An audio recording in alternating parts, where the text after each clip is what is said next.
Hello friends, welcome back my YouTube channel. নতুন notification লৈ আহিছো। নোটিফিকেশন আপুনি ৰিলিজ কৰিছে ডিস্ট্ৰিক্ট লিগেল সাৰ্ভিস অথৰিটি তিনিচুকীয়াই। আপোনালোকৰ পোষ্ট নেম হল অফিস এসিস্টেন্টৰ কাৰণে হয়। পোষ্ট আছে আপোনালোকৰ দুটা কন্ট্ৰাকচুৱেল বেচিছত হ'ব। জব লোকেশন আপোনালোকৰ তিনিচুকীয়া আসামত হ'ব আৰু আপোনালোকৰ দৰমহা 18000 পৰা 25000 হ'ব পাৰ মান্থ আৰু এপ্লিকেশন মোড আপোনালোকৰ অফলাইন হ'ব। লাষ্ট ডেট আপোনালোকৰ 12 মাৰ্চলৈ হয় আৰু অফিচিয়েল ৱেবসাইটটো হল ইয়াত লিখা আছে তিনিচুকীয়া বুলি। আপোনালোকে এটো পাই যাব, মই ডেসক্ৰিপচনত দি দিম। আপোনালোকক কলো যে মই ভ্যাকেন্সি দুটা আছে। এতিয়া কৈছো আপোনালোকক মই এডুকেশন কোৱালিফিকেশনৰ কথা।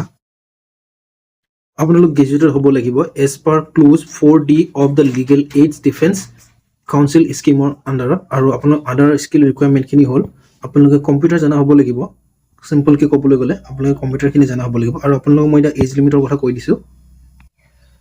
জেনাৰেলৰ কাৰণে আপোনালোকৰ 40 বছৰ, OBC MOBC কাৰণে 43 বছৰ আৰু SC ST কাৰণে 45 বছৰ আৰু মিনিমাম এজ আপোনালোকৰ 18 বছৰ হ'ব লাগিব, মানে 18 বছৰ ওপৰত হ'ব লাগিব। আপোনালোকৰ স্যালাৰি হ'ব 18000 পৰা 25000 ৰ ভিতৰত। আৰু সিলেকশন প্ৰসেছৰ কথা কৈ দিছোঁ। আপোনালোকৰ 3 ষ্টেজত হ'ব। ষ্টেজ 1 আপোনালোকৰ 2 ঘণ্টাৰ কাৰণে আপোনাৰ ৰিটেন টেষ্ট এক্সামিনেশ্যন হ'ব 70 মাৰ্কৰ। তাত আপোনালোকৰ সাবজেক্ট থাকিব জেনাৰেল ইংলিছ 20 মাৰ্কৰ, আসামিজ 20 মাৰ্কৰ, জেনাৰেল নলেজ আৰু এপ্টিটিউডৰ কাৰণে আপোনালোকৰ 30 মাৰ্ক থাকিব। ৰেশিও 1:5 কেণ্ডিডেট 10টা কেণ্ডিডেটৰ কাৰণে শৰ্ট লিষ্ট ফৰ 2 ষ্টেজ 2 আৰু ষ্টেজ 2 কাৰণে আপোনালোকৰ কম্পিউটাৰ স্কিল টেষ্ট হ'ব।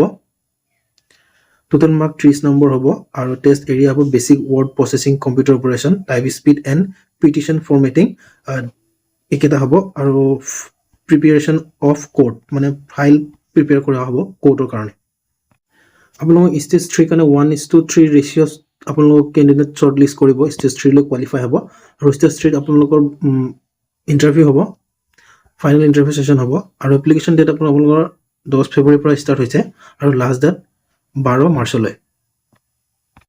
আপোনালোকে এপ্লাই কেনেকৈ কৰিব? আপোনালোকৰ ষ্টেণ্ডাৰ্ড এপ্লিকেশ্যন ফৰ্মখন ল'ব লাগিব, য'ত নেকি আপোনাৰ সেল্ফ এটেচ কপি দিব লাগিব, এডুকেশ্যন কোৱালিফিকেশ্যনৰ চাৰ্টিফিকেট মানে গ্ৰেজুৱেটৰ চাৰ্টিফিকেট দিব লাগিব, কম্পিউটাৰ চাৰ্টিফিকেট দিব লাগিব, এজ প্ৰুফ দিব লাগিব, আপোনাৰ বাৰ্থ চাৰ্টিফিকেট নাইবা এডমিট কাৰ্ড হ'লে হ'ব মেট্ৰিকৰ, আৰু এক্সপিৰিয়েঞ্চ চাৰ্টিফিকেট যদি কিবা আছে আপোনালোকে দিব পাৰিব। আৰু 2 number attach 2 copy recent passport size দিব লাগিব আৰু ক্লিয়াৰলি মেনশ্যন কৰিব লাগিব যে এপ্লিকেশ্যন অফিচ এছিষ্টেণ্টৰ পোষ্টৰ কাৰণে হয় আৰু সেন্ড কৰিব লাগিব যে আপোনালোকৰ এইটো এড্ৰেছত লিখা আছে, দেখিছে আপোনালোকে ইয়াত ইমেইল আৰু ফোন নম্বৰ দুটাও আছে। আপুনি মেইল কৰি দিব পাৰে, নহ'লে আপুনি এইটো এড্ৰেছত দি দিব পাৰে অফলাইন কৰি। আপোনালোকে ষ্টেণ্ডাৰ্ড এপ্লিকেশ্যন ফৰ্মৰ লিংকটো ডাউনলোডৰ লিংকটো এইটো হয়, মই য'ত আপোনালোকক গোটেই ৱেবছাইটটোৰ লিংকটো ডিছক্ৰিপশ্যনত দি দিম, আপোনালোকে তাৰ পৰা ডাউনলোড কৰি ল'ব পাৰিব। আৰু আপোনালোকৰ অফিচিয়েল নটিফিকেশ্যনৰ লিংক ইয়াত লিখা আছে, এইটো ডাউনলোড হয়, মানে অফিচিয়েল নটিফিকেশ্যন আপোনালোকে যদি চাব বিচাৰে চাব পাৰিব। আৰু অফিচিয়েল ৱেবছাইটত ভিজিট কৰিবৰ কাৰণে আপোনালোকে ইয়াত ক্লিক কৰিলে পাই যাব। আৰু